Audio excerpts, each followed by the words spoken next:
The New Deal was a series of programs and projects instituted during the Great Depression by President Franklin D. Roosevelt that aimed to restore prosperity to Americans. When Franklin Roosevelt became president, he offered a new deal for the American people. What was the New Deal? How was it put in place?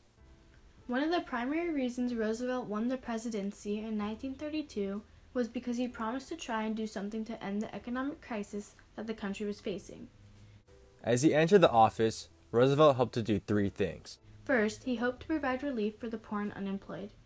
Next, he wanted the economy to recover to its normal levels. Finally, he wished to reform the financial system so that an economic depression would not happen again. Relief, recovery, and reform became known as the 3 R's.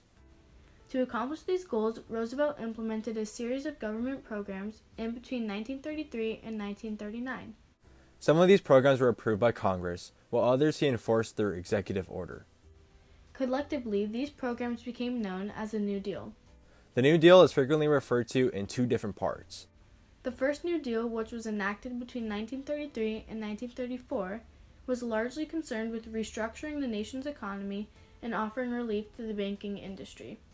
The second New Deal, which was enacted between 1935 and 1938, sought to improve the use of the nation's resources, provided relief for farmers, and created various government work programs. There were many different types of programs that were a part of the New Deal. These programs had a variety of different intended purposes.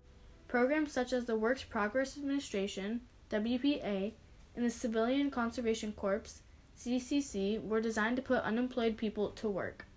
The Social Security Act was created to provide financial relief to the elderly. Meanwhile, the Tennessee Valley Authority, TVA, brought much-needed electricity to rural areas in the South.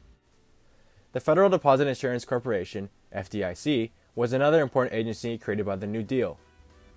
The FDIC guaranteed the safety of money in banks.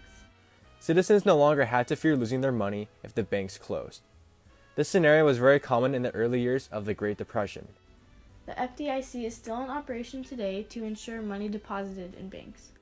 Aside from the FDIC, there are many government agencies that were created by the New Deal which still exist.